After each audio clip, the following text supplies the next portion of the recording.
사랑하는 성도 여러분, 영혼이 잘되어 범사가 잘되고 강건하시기를 주 예수님의 이름으로 축원합니다. 오늘은 창세기 37장 1절로 11절에 나타내신 하나님의 뜻을 전하고자 합니다. 오늘 말씀의 주인공은 야곱과 요셉입니다. 누구든지 자녀나 혹은 본인이 요셉처럼 한 나라를 이끌어가는 지도자로 성장하기 바란다면 하나님께서 택하신 야곱과 요셉의 모습을 통하여 한 나라의 지도자가 될 성품을 깨닫고 갖추는 노력을 하면 하나님께서 존귀한 인물로 세우실 것입니다. 먼저 이 이야기의 배경부터 살펴봅니다. 요셉은 아버지 야곱과 어머니 라헬 사이에 첫 아들로 태어났습니다. 그런데 어머니가 동생 베냐민을 낳고 죽음으로 요셉은 어린 시절에 어머니 없이 어머니가 있는 이복 형제들 사이에서 자랐습니다. 한편 요셉의 아버지 야곱은 창세기 37장 1절 야곱이 가나안 땅 곧 그의 아버지가 거류하던 땅에 거주하였으니 이 말씀처럼 그의 아버지 이삭이 거류하던 부엘세바에 거주하였는데 영적으로 중요한 의미가 있습니다.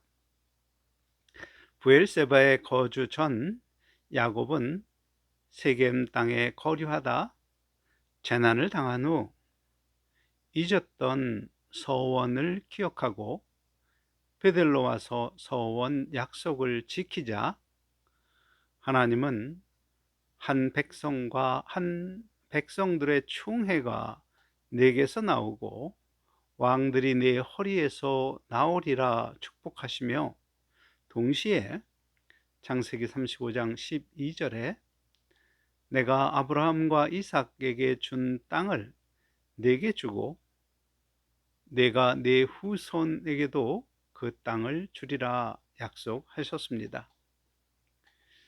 그러므로 야곱이 아버지가 거류하던 땅에 거주하는 것은 하나님의 약속이 이루어져서 내가 누릴 기업이 됨을 믿는 믿음의 행위입니다.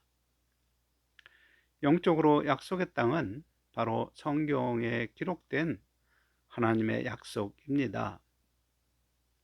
사실 성경에는 다음 세상에서 누리는 영광의 부활만이 아니라 이 세상에서 누릴 수 있는 부귀영화, 건강장수, 만사형통 등 많은 하나님의 약속이 있습니다. 그런 약속을 내가 누릴 기업으로 받으려면 약속의 조건을 이행하여야 합니다. 그것이 야곱처럼 약속의 땅에 거주하는 것입니다. 가령 누가복음 6장 35절 오직 너희는 원수를 사랑하고 선대하며 아무것도 바라지 말고 구워주라. 그리하면 너희의 상이 클 것이요 또 지극히 높으신 이의 아들이 되리니 이 말씀은 큰 상과 하나님의 아들로 인정받는 약속이 있습니다. 그리고 그 약속을 기업으로 받는 조건은 원수를 사랑하고 선대하며 아무것도 바라지 말고 구워주라입니다. 그러므로 누구나 이 약속을 기업으로 받는 것이 아닙니다. 오직 약속의 조건대로 행하는 자만이 기업으로 받는 것입니다. 그러므로 하나님의 약속대로 내게 이루어질 것을 믿고 원수를 사랑하고 선대하며 바라지 않고 구워주는 행위를 하는 것이 곧 약속의 땅에 머무는 것이며 그렇게 행함으로 하늘의 큰 상을 받아 영광의 부활에 이르고 또 온 우주를 예수 그리스도와 함께 다스리는 하나님의 아들로 인정받는 것입니다. 따라서 야곱이 아버지가 거류하던 땅에 거주한 것의 현대적 의미는 하나님의 약속을 믿고 바라며 하나님 말씀 중심의 가치관으로 생각하고 선택하는 삶을 살았다는 뜻입니다. 한편 자기 지혜를 따라 살던 야곱이 하나님 중심 가치관으로 살게 된 직접적인 계기는 바로 세겜에서 생명의 위협 가운데 자기 지혜를 버리고 베델로 가서 하나님께 서원한 약속을 지킨 이후입니다. 그때 비로소 여호와 하나님께서도 야곱을 이스라엘로 부르며 인정합니다. 곧 야복 강가에서 복을 달라고 씨름하며 끝내 자기 지혜로 하나님을 이긴 야곱이 세겜에서 생명이 위태로운 다루심을 받고 자기 지혜를 버리고 하나님께 서원한 대로 베델로 가서 단을 쌓고 하나님을 나의 하나님으로 섬기며 하나님의 것을 하나님의 것으로 인정하는 11조를 드린 후 야곱이 이스라엘로 불리는데, 그것은 야곱이 하나님 중심의 사람이 되었음을 보여주는 장면입니다.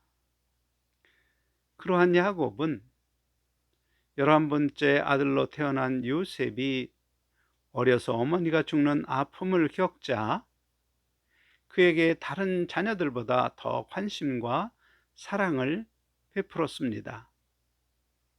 그런 야곱의 사랑이 결국 창세기 37장 4절에 그의 형들이 아버지가 형들보다 그를 더 사랑함을 보고 그를 미워하여 그에게 편안하게 말할 수 없었더라, 이 말씀에서 알 수 있듯이 다른 아들들의 시기와 질투를 부르고 미워하며 형제간에도 편안하게 말도 못하는 관계가 되어 따돌림을 받도록 만듭니다. 사실 야곱의 입장에서 요셉에게만 채색 옷을 입히는 것처럼 아무리 큰 사랑을 베풀어도 아버지의 사랑은 사실 어머니의 사랑과 질적으로 다릅니다. 요셉은 오히려 부담스러웠을지도 모릅니다. 그 부담감 때문에 형제들의 잘못을 아버지에게 고자질했을지도 모릅니다. 하여간 아버지의 편에는 형제들의 시기와 질투와 미움을 가지고 왔고, 그 결과로 동생 요셉을 애굽의 노예로 팔아버리는 죄를 범하게 됩니다. 그리고 요셉의 옷에 숫 염소의 피를 묻혀서 아버지 야곱에게 가져다 주고 요셉이 짐승에게 물려 죽은 것으로 생각하게 합니다. 한편 애굽에 팔려간 요셉은 창세기 37장 36절에 그 미디안 사람들은 그를 애굽에서 바로의 신하 친위 대장 보디발에게 팔았더라, 이 기록처럼 친위 대장 보디발의 종이 됩니다. 그 모든 것이 하나님의 계획하심과 예비하심 가운데 실행되었음을 나중에 요셉 스스로 고백하게 되지만, 당시 하나님의 계획을 모르는 야곱의 시각으로 보면 요셉은 짐승에게 물려 죽은 것입니다. 요셉의 죽음은 야곱에게 어떤 의미를 주었을까요? 야곱은 가장 사랑했던 여인이 낳은 첫 아들을 잃은 것입니다. 그의 요셉에 대한 사랑은 편애로 나타날 정도로 감정에 치우치고 있음을 성경이 말하고 있습니다. 야곱은 감정이 기반이 되어 무엇이든지 주고 싶고 무엇이든지 받아주는 그런 마음입니다. 그런 마음의 사랑은 혼의 감정이 사람을 지배할 때 나타나는 혼의 사랑입니다. 야곱이 요셉을 사랑하는 것은 천연적인 혼의 사랑입니다. 사실 야곱은 외삼촌 집에서 7년을 무임금 노비처럼 일해 줄 만큼 라헬을 사랑하였습니다. 아니, 외삼촌 라반에게 속아서 14년을 종처럼 살아간 이유가 바로 라헬에 대한 천연적인 혼의 사랑 때문이었습니다. 그 야곱의 천연적인 혼의 사랑이 라헬이 죽자 그녀의 아들 요셉에게 옮겨간 것입니다. 문제는 사람의 천연적인 혼의 사랑은 하나님의 성경적 사랑 안으로 들어가는데 오히려 방해가 되는 감정입니다. 하나님의 사랑은 사람의 감정을 기반으로 하지 않습니다. 하나님의 사랑은 자비롭고 은혜롭고 노하기를 더디하고 사랑이 풍성하며 신실하신 하나님의 형상을 기반으로 합니다. 그러므로 내 이웃을 사랑하라 이 명령은 이웃을 대할 때 자비롭고 은혜롭고 오래 참으며 풍성한 사랑과 신실함으로 대하라는 명령입니다. 그런 성품의 성도로 성장하는 것이 바로 성도를 향한 하나님의 뜻입니다. 하지만 야곱의 천연적인 혼의 사랑은 요셉을 편애하는 모양으로 나타나게 됩니다. 그런 편애는 요셉에게는 형제를 비난할 만큼 스스로 자기를 의롭게 여기는 교만이 마음에 들어오게 했습니다. 또한 형제들 간 시기와 질투와 미움을 낳고 그 결과로 살인을 공모하고 동생을 노예로 팔아버리는 죄를 이끌어오는 것입니다. 따라서 하나님의 입장에서 야곱의 그러한 천연적인 혼의 사랑이 깨어질 필요가 있는 것입니다. 그리고 요셉이 애굽으로 팔려간 그 사건으로 말미암아 야곱은 자기가 보낸 심부름으로 요셉이 사자에게 찢겨 죽임당한 것으로 생각하니 마음에 깊은 상처를 입고 그의 천연적인 사랑이 파쇄됩니다.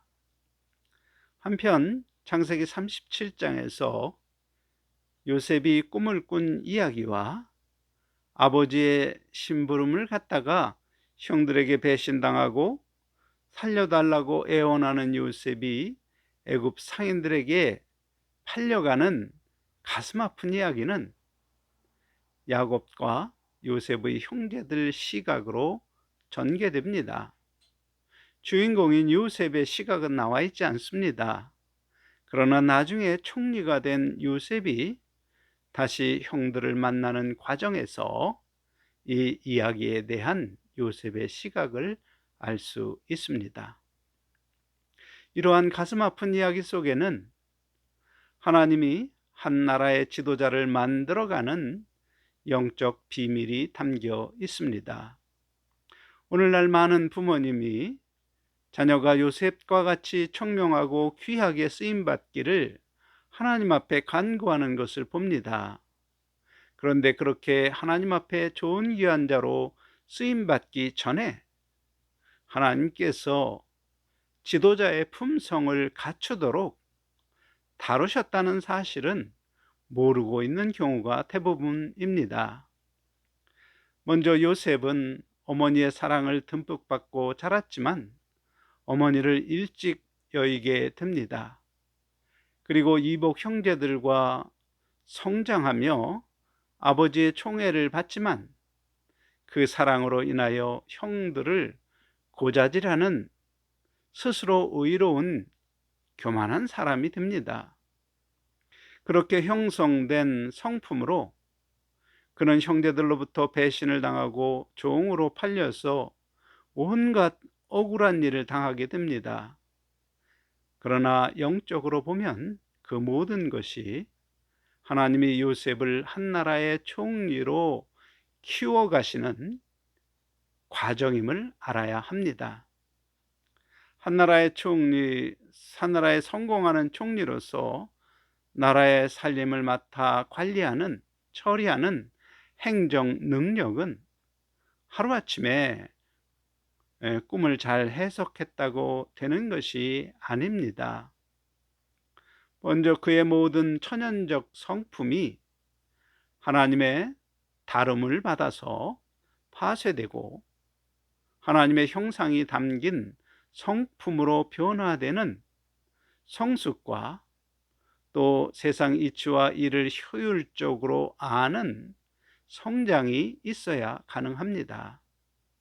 따라서 요셉은 그런 성장과 성숙을 우상 숭배하는 어머니와 시기 질투하는 형들과 편애하는 아버지 밑에서 얻을 수 없는 것입니다. 따라서 그런 어머니와 일찍 사별하고 형들의 시기 질투 가운데 아버지로부터 떨어져서 노예 생활이라는 혹독한 훈련을 통하여서 성장하게 되는 하나님의 다름이 필요한 것입니다. 만일 누구든지 요셉과 같이 존귀한 자가 되기를 원한다면 요셉을 다루시는 하나님의 다루심이 먼저 선행되어서 천연적 혼의 성품이 버려지고 하나님 성품으로 새롭게 형성되며 내 지혜가 아니라 하나님 말씀의 지혜로 세상 이치와 일의 효율성을 알 수 있도록 간구해야 합니다. 그러면 하나님께서 존귀한 자로 세우실 것입니다. 그런데 한 가지 의문이 듭니다.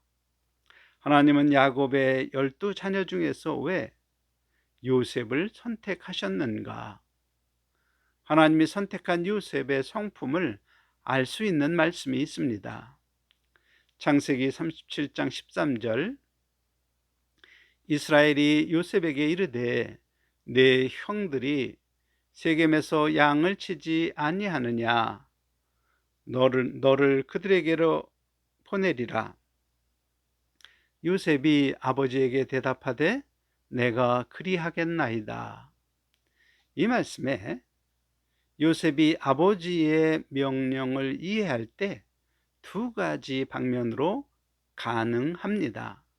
먼저 형들이 세겜에서 양을 치는 것을 보고 오라는 것으로 이해했다면 요셉이 세겜에 왔을 때 형들이 도단으로 떠나 세겜에 없었으므로 요셉은 아버지에게 돌아가서 형들이 세겜에 없다고 말하면 됩니다. 그러나 요셉은 아버지의 명령을 형들과 양의 안부를 확인하는 것으로 이해하였습니다. 그러므로 세겜이란 위치는 중요하지 않습니다. 오직 형들과 양떼의 안부를 확인하는 그것이 중요한 것입니다. 그래서 멀리 도단까지 찾아 올라간 것입니다. 일반적으로 사람들은 다른 사람의 말을 들을 때 보통 자기 몸의 안락과 자기 마음의 즐거움을 기준으로 유리한 쪽으로 이해합니다. 곧 자기가 듣고 싶은 대로 들으며 말하는 상대방의 참뜻을 알지 못하게 됩니다. 사실 17살의 청년 요셉에게 헤브론에서 세겜까지 광야길은 매우 먼 길입니다. 요셉이 자기 몸의 편함을 따라서 아버지의 말을 이해했었다면 세겜에 도착해서 형들이 없음을 보고 그냥 돌아와서 세겜에 형들과 양이 없다고 말했을 것입니다. 그러나 요셉은 아버지의 말씀을 자기 생각으로 듣지 않고 경청함으로 형들과 양떼의 안부를 원하는 아버지의 뜻을 알고 그 뜻을 위하여 행동합니다. 이것이 바로 네 부모를 공경하라는 십계명을 마음으로 지키는 태도이며 아버지를 주 안에서 공경하는 태도입니다. 상대방의 말을 자기 기준으로 듣는 것이 아니라 상대방의 참뜻을 이해하기 위하여 경청하여 듣는 것입니다.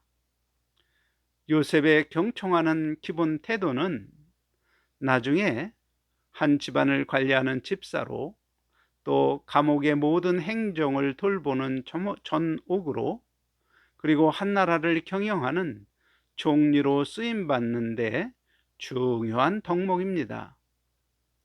더구나 아버지의 말씀을 경청함은 내가 잘되고 장수하리라는 하나님의 약속도 있는 명령입니다. 요셉은 어떻게 경청하는 태도를 갖추게 된 것일까요? 약속의 땅에 거하는 야곱에게서 보고 배운 것입니다.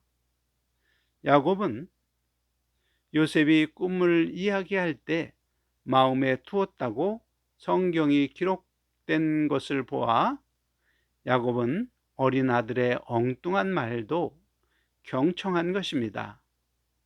그러므로 자녀가 잘 되기를 바라는 사람이라면 내가 먼저 자녀의 말을 경청함으로 본을 보여 자녀가 경청하는 습관을 갖도록 해야 합니다. 그러면 하나님께서 버려야 할 육적 성품을 버리게 하시고 갖추어야 할 하나님의 성품을 갖추게 하셔서 존귀한 자로 세우실 것입니다. 사랑하는 성도 여러분, 자녀가 요셉처럼 큰 인물로 성장하기를 원하십니까? 오늘 말씀에서 아버지 야곱이 요셉에게 보여준 본은 크게 두 가지입니다. 첫째는 하나님이 복을 주시겠다고 약속한 땅을 떠나지 않은 것입니다. 곧 하나님 말씀 중심의 인생관을 선택하고 하나님의 말씀을 지켜 행하는 본을 보이는 부모가 되어 자녀 또한 하나님 중심 인생관으로 살도록 본을 보여야 합니다. 둘째는 아무리 이성적으로 어리석은 말이라도 자녀의 말은 경청하여 마음에 새기는 부모가 되어야 합니다. 그런 부모의 태도를 보고 그런 부모의 태도를 자녀도 보고 배우는 것입니다. 경청을 통하여 말하는 사람의 참뜻을 이해하고 행동하면 서로 만나면 기쁨이 되는 관계로 만들어줍니다. 하나님 중심의 가치관을 가지고 경청하는 사람이 될 때 하나님은 꼭 요셉과 같은 험한 길로 인도하시지는 않아도 하나님이 쓰시기에 합당한 길로 인도하시며 존귀한 자로 세우실 것입니다. 사랑하는 성도 여러분, 경청과 하나님 말씀 중심의 삶을 삶으로 하나님 말씀에 약속된 복을 여러분과 여러분의 후손들이 기업으로 누리게 되시기를 주 예수님의 이름으로 간절히 축원합니다. 아멘.